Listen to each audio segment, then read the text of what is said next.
Hello dear भक्तों, तो बाबा फिर से प्रेजेंट हैं और ये है आपका शानदार सा चैनल शशि कुमार 152 और हम हैं आपके प्यारे से टीचर शशि कुमार। और आपको पता है हम आपके लिए लेकर आते हैं प्रत्येक दिन शाम को 8 बजे से क्लास 11th का केमिस्ट्री, यानी क्लास 11th का क्लास हमारा 8 बजे से चलता है और क्लास 12th का हमारा 7 से और एक हमारा चलता है 9 बजे से, जिसमें 7 बजे से हमारा इनऑर्गेनिक रहता है और 9 बजे से हमारा फिजिकल केमिस्ट्री रहता है। और क्लास 11th का लेक्चर हमारा 8 बजे आता है, जिसमें हमारा लेक्चर चल रहा है अभी मोल कंसेप्ट। पिछले क्लास में हमने पढ़ा था रासायनिक संयोग के नियम, यानी रासायनिक संयोजन के नियम, लॉ ऑफ केमिकल कॉम्बिनेशन। लेकिन आज हम पढ़ने वाले हैं उससे आगे का। यदि आपने पिछला लेक्चर नहीं देखा है तो जाइए हमारे चैनल पर प्लेलिस्ट में और सबसे पहले पीछे का सभी लेक्चर, क्योंकि ये है आज का 8वां लेक्चर, तो इससे पहले का 7 लेक्चर कंप्लीट हो चुका है। तो आप जाइए पहले 7 लेक्चर कंप्लीट कीजिए, तब आपको ज़्यादा समझ में आएगा। यदि आपका ये पहला लेक्चर है तो सबसे पहले चैनल को सब्सक्राइब कर दीजिए, लाइक कर दीजिए, शेयर कर दीजिए और कमेंट करना तो बिल्कुल नहीं भूलना है। चलिए, तो आज हम पढ़ने वाले हैं डाल्टन के परमाणु सिद्धांत, यानी डाल्टन्स एटॉमिक थ्योरी। तो आज का क्लास हम स्टार्ट करते हैं। जैसा कि आपको पता है, जो इससे पहले हमने क्या पढ़ा, इससे पहले हमने पढ़ा था रासायनिक संयोग के नियम के बारे में।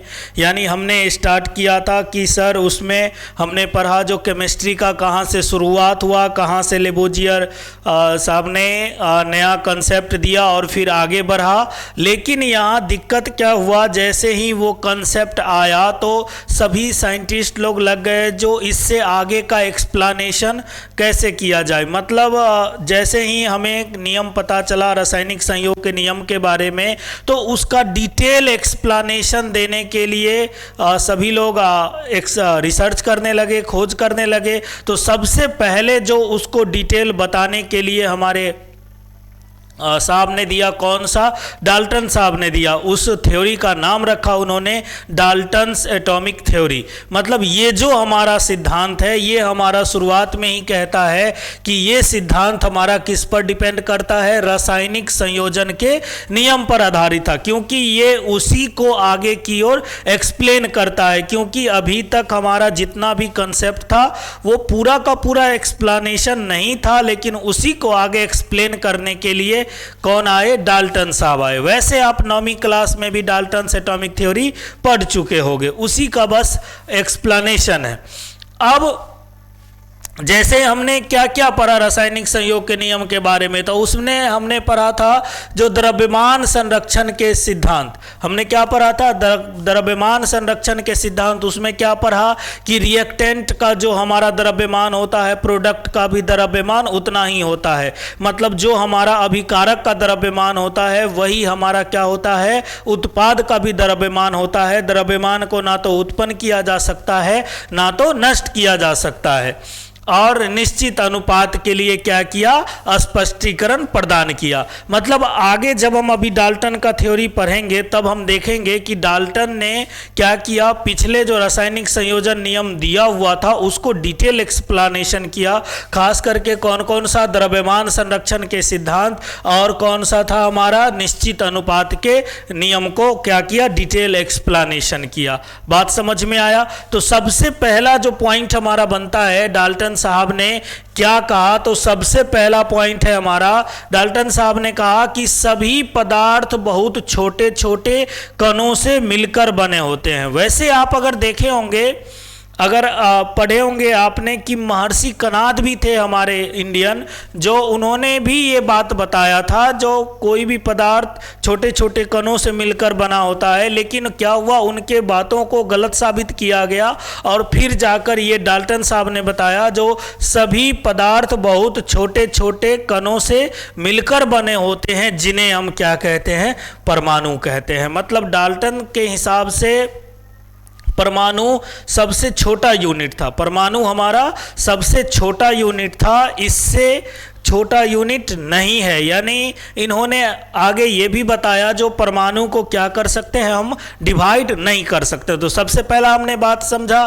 क्या समझा, डाल्टन एटॉमिक थ्योरी में जो डाल्टन के सिद्धांत थे वो किस पे आधारित थे, रासायनिक संयोजन के नियम के आधार पर थे, यानी लॉ ऑफ केमिकल कॉम्बिनेशन पर आधारित था। दूसरा, इन्होंने क्या किया, लॉ ऑफ केमिकल कॉम्बिनेशन को डिटेल एक्सप्लेन किया, आगे चल के उसको एक्सप्लेनेशन मतलब ज़्यादा डिटेल बताया। इन्होंने पहला बात बताया कि सभी पदार्थ जो हमारे आसपास हैं वो बहुत छोटे छोटे कणों से मिलकर बने हैं। उस कण को हम क्या कहते हैं, उस कण को हम कहते हैं परमाणु कहते हैं। बात समझ में आया? जल्दी से आप स्क्रीनशॉट लो, हम बढ़ते हैं आगे। चलिए, तो ये हमने देखा। अगर हम अगला पॉइंट देखें कि डाल्टन साहब ने अभी हमने बोला क्या, जो उन्होंने बताया जो कोई भी पदार्थ बहुत छोटे छोटे कणों से मिलकर बने होते हैं, तो कण से अगर मिलकर बने हैं तो वो बहुत छोटे हैं, उससे छोटा तो हो नहीं सकता। मतलब उनका कहना था जो परमाणु है वो हमारा क्या है, अविभाज्य है, इनडिविजिबल है, इसको डिवाइड नहीं किया जा सकता है, इनको तोड़ा नहीं जा सकता है। मतलब क्या, ये जो हमारा परमाणु है, ये जो हमारा परमाणु है, ये क्या है, इसको डिवाइड नहीं किया जा सकता है, तोड़ा नहीं जा सकता है। देखिए ये हथौड़ा का यूज किया है, इससे भी तोड़ा नहीं जा सकता है। और उन्होंने बताया जो हमारा परमाणु है उसे रासायनिक अभिक्रिया में ना तो बनाया जा सकता है ना ही नष्ट किया जा सकता है। यहाँ हमने दो बात देखा। पहला बात देखा परमाणु अविभाज्य है, इसको क्या किया जा सकता है, विभाजित नहीं किया जा सकता है। लेकिन क्या था कि डाल्टन साहब ने जल्दी जल्दी में एक्सप्लेनेशन सबसे पहले तो दे दिए, लेकिन उनका अधिकतर बात गलत साबित हो गया। अब जैसे हम ऑफलाइन में पढ़ाते थे तो वहाँ बच्चे पूछते थे सर जब ये गलत साबित हो गया तो हम फिर क्यों पढ़े, हम डायरेक्ट सही वाला क्यों नहीं पढ़े। तो मेन क्या है, जो ये हमें देखना है ना, जो उन्होंने क्या खोज किया और आखिर क्यों गलत हुआ, तो ये पता चलेगा। अगर हम आपको डायरेक्ट सही वाला पढ़ा दें तो आपको यही पता नहीं चलेगा जो आखिर क्यों गलत हुआ और क्या खोजे। तो हमें पूरा डिटेल पढ़ना होता है। इसीलिए बच्चे बार बार बोलते थे सर केमिस्ट्री एक ऐसा सब्जेक्ट है जो आज तक पता नहीं चला क्या हो रहा है और क्या आगे होगा। जो पढ़ते हैं कुछ दिनों के बाद पता चलता है कि गलत हो गया, ऐसा बिल्कुल नहीं है। बात समझ में आया? तो हमने क्या पढ़ा, जो परमाणु अविभाज्य है, परमाणु को विभाजित नहीं किया जा सकता है, डिवाइड नहीं किया जा सकता है, लेकिन कुछ समय के बाद ये भी गलत साबित होगा। और इन्होंने बताया जिसे रासायनिक प्रतिक्रिया में बनाया या नष्ट नहीं किया जा सकता है। जैसे मान लीजिए हम आपको एक रिएक्शन दे, कार्बन और प्लस O2 क्या बना रहा है, CO2। इसमें अगर देखिए तो जो कार्बन परमाणु था, जो ऑक्सीजन परमाणु था, उतना ही है। इसमें कहीं आपको बोला गया है जो क्या 2-4 परमाणु टहलने चला गया, 2-4 परमाणु चौक चौराहे पे चाय पीने चला गया, ऐसा कहीं बताया जा रहा है? नहीं, जितना परमाणु पहले था उतना ही परमाणु अब भी है, इसमें कोई परिवर्तन नहीं हुआ है। इसलिए इन्होंने क्या बताया, इन्होंने बताया जो जिन्हें रासायनिक प्रतिक्रिया में बनाया या नष्ट नहीं किया जा सकता है, मतलब ना तो उत्पन्न किया जा सकता है और ना ही हम क्या कर सकते हैं, नष्ट कर सकते हैं। बात समझ में आया? स्क्रीनशॉट लो, हम बढ़ते हैं आगे। चलिए, अब अगला है हमारा, एक तत्व के परमाणुओं में समान द्रव्यमान और रासायनिक गुण होते हैं। इनका कहना भी ठीक था। जैसे मान लीजिए एक तत्व हमने लिया, कौन सा, O2। हमने कौन सा लिया, O2। O2 के परमाणु अगर हम देखें तो एक हमारा ऑक्सीजन और एक हमारा ऑक्सीजन, 2 ऑक्सीजन मिलकर बना है। तो मान लीजिए अगर O2 का यहाँ पर हमारा द्रव्यमान कितना होगा, यहाँ पर अगर हमारा 32 होता है, क्योंकि एक ऑक्सीजन का कितना होता है 16, तो 2 ऑक्सीजन का कितना होगा 32। अगर 2 ऑक्सीजन का 32 है तो हमारा यहाँ भी कितना होगा, यहाँ भी तो 32 ही होगा। द्रव्यमान कितना हो जाएगा यहाँ पर, यहाँ भी 32 हो जाएगा। मतलब एक तत्व के परमाणुओं में समान हमेशा द्रव्यमान क्या होता है, समान होता है, यानी द्रव्यमान समान है और रासायनिक गुण भी समान होगा। कैसे, जो हमारा ऑक्सीजन का यहाँ पर अपना गुण होगा, वही गुण यहाँ पर क्या होगा, उसमें परमाणु का ऑक्सीजन का भी गुण होगा। मतलब क्या है, जो सीधा सी बात कहना है, जो एक तत्व के परमाणुओं में समान द्रव्यमान और रासायनिक गुण होते हैं, मतलब उसका द्रव्यमान भी समान होगा और उसका रासायनिक गुण भी समान होगा, क्योंकि परमाणु क्या है, सेम रहता है। बात समझ में आया? चलिए स्क्रीनशॉट लीजिए, हम बढ़ते हैं आगे। आज का लेक्चर बहुत छोटा है लेकिन बहुत वीवीआई है, क्योंकि यहीं से केमिस्ट्री का शुरुआत हुआ है। अब हमारा एक एक कंसेप्ट क्लियर होते चलेगा और जैसे जैसे हम आगे बढ़ते चलेंगे हम देखेंगे जो चैप्टर में नया नया टर्म आ रहा है, तो यहां से लगभग में शुरुआत हो जाता है। अब इन्होंने क्या कहा, इन्होंने कहा कि विभिन्न तत्वों के परमाणुओं में, मतलब मान लीजिए अब हमने यहाँ पर हाइड्रोजन ले लिया, यहाँ पर क्लोरीन ले लिया, अब यहाँ पर क्या है, तत्व विभिन्न परमाणु है, विभिन्न द्रव्यमान और रासायनिक गुण विभिन्न होंगे। आपको पता है हाइड्रोजन का क्या होता है, हाइड्रोजन का द्रव्यमान अलग होगा, हाइड्रोजन का द्रव्यमान अलग होगा, क्लोरीन का हमारा क्या होगा, द्रव्यमान अलग होगा। तो यहाँ पर हमारा क्या है, क्लोरीन का द्रव्यमान कितना हो जाता है, लगभग 35.5 हो जाता है। कितना हो जाता है, 35.5 हो जाता है। तो आपको पता होना चाहिए जो इसका द्रव्यमान भी अलग है, क्योंकि परमाणु भिन्न भिन्न है। और अगर हम बात करें इसके रासायनिक गुण का, तो आपको पता होना चाहिए जो ये जो हमारा हाइड्रोजन होता है इसका साइज छोटा होता है, ये जो हमारा क्लोरीन होता है इसका साइज बड़ा होता है, क्योंकि ये धनात्मक है और ये ऋणात्मक है। इसके इलेक्ट्रॉन नेगेटिविटी में भी अंतर होता है, इसके बहुत सारे गुणों में अंतर होता है। तो हम ये कह सकते हैं कि अगर आपको तत्वों में विभिन्न परमाणु उपस्थित है तो आपका द्रव्यमान भी क्या होगा, भिन्न होगा, और हमारा रासायनिक गुण भी क्या होगा, भिन्न होगा। बात समझ में आया? जल्दी से स्क्रीनशॉट लीजिए, हम बढ़ते हैं आगे। चलिए अब अगर हम देखें नेक्स्ट पॉइंट, यौगिक बनाने के लिए परमाणु छोटी संख्याओं के अनुपात में संयोजित होते हैं। जैसे मान लीजिए क्या है कि अगर हम यहाँ पर किसकी बात करें, यहाँ पर हम बात करें H2O की। जब हमने H2O का देखा तो H2O में कौन होगा, ऑक्सीजन होगा और हाइड्रोजन होगा। इसके संख्या का अनुपात क्या देखें तो सर ऑक्सीजन अगर एक है तो ये हमारा कितना है, 2 है, यानी अनुपात कितना है, 1:2 का है। ऐसे ही हम देखें अगर NaCl में कितना है, Na का हमारा क्या हो जाता है, एक सेकेंड सॉरी,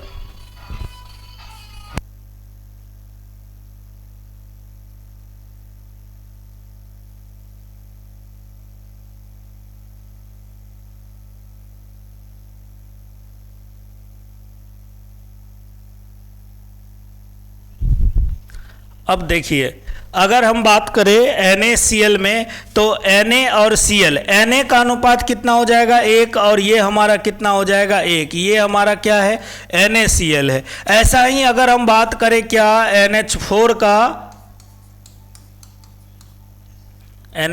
का कैसे प्लस में होगा, तो NH4 का कैसे, नाइट्रोजन का कितना है, 1 है, और हमारा हाइड्रोजन का कितना है, 4 है। तो ऐसे करके हम देखें क्या कि यौगिक बनाने के लिए जो हमारा परमाणु होता है एक छोटी संख्याओं के अनुपात में होता है, मतलब एक छोटी संख्याओं के अनुपात में संयोजित होता है। मतलब यहाँ पर 1 ऑक्सीजन और 2 हाइड्रोजन मिलकर H2O बनाया, यहाँ पर क्या हुआ, 1 Na और 1 Cl मिलकर क्या बनाया, NaCl बनाया। तो इस प्रकार हम कह सकते हैं यौगिक बनाने के लिए परमाणु छोटी संख्याओं के अनुपात में संयोजित होते हैं। बात समझ में आया? जल्दी से आप स्क्रीनशॉट लो, हम बढ़ते हैं आगे।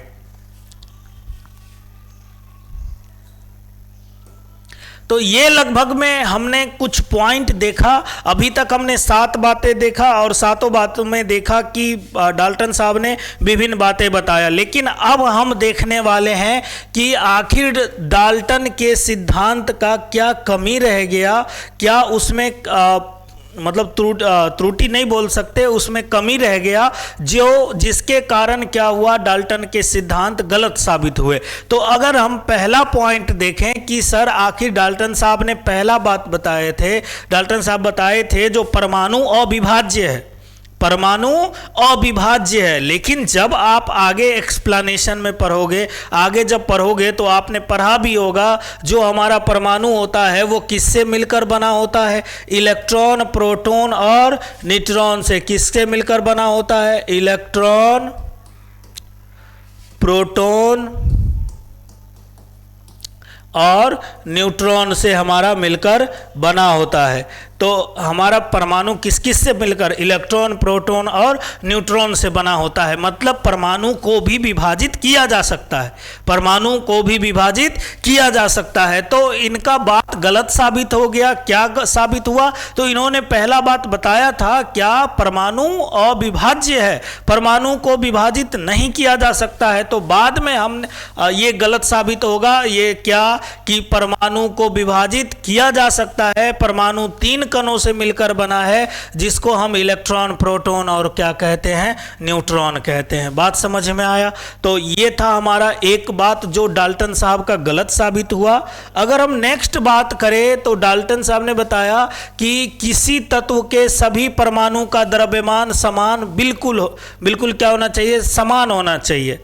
मान लीजिए अगर हमारा तत्व, किसी तत्व के सभी परमाणुओं का द्रव्यमान, अब ये बात गलत साबित कब होता है, जैसे मान लीजिए क्या इन्होंने क्या बताया, इन्होंने बताया कि अगर मान लीजिए 2 जुड़वा भाई है तो 2 जुड़वा भाई का क्या होना चाहिए था, दोनों का समान गुण सब कुछ सेम होना चाहिए था। लेकिन ऐसा तो संभव बिल्कुल नहीं है, क्योंकि ये हो सकता है दोनों का वेट अंतर हो, द्रव्यमान में अंतर हो, दोनों के गुणों में अंतर हो। तो ये गलत साबित कब हुआ, ये गलत साबित तब हुआ जब हमें ये पता चला कि समस्थानिक नाम का भी कोई चीज होता है। मतलब समस्थानिक भी कुछ होता है। समस्थानिक का मतलब क्या है कि उसका पोजीशन तो सेम रहता है, उसका पोजीशन सेम रहता है, परमाणु संख्या सेम रहता है, लेकिन उसके भार में अंतर आ जाता है। और सबसे बेस्ट एग्जांपल है हाइड्रोजन का। हाइड्रोजन का एक होता है हाइड्रोजन, दूसरा ड्यूटेरियम और तीसरा को क्या बोलते हैं,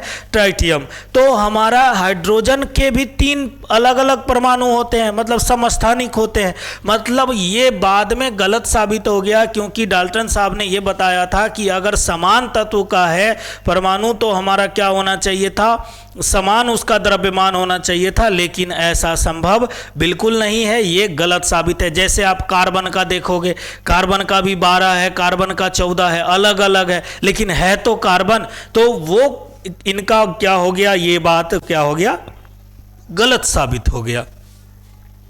अब अगर हम, अच्छा धीरे धीरे हुआ क्या, इन्होंने, डाल्टन साहब ने बहुत तेजी में ये बात बताए, बहुत जल्द बताए और बाद में गलत साबित हुआ। लेकिन उस समय में एक्सप्लेनेशन देने वाले सिर्फ यही थे, क्योंकि इन्होंने जो बताया वो अपने हिसाब से तो सही बताया, भले ही बाद में क्या हो गया, वो गलत साबित हुआ। अगर हम अगला बात करें तो इन्होंने क्या बताया कि अगर विभिन्न तत्वों के सभी परमाणु, अगर मान लीजिए क्या है जो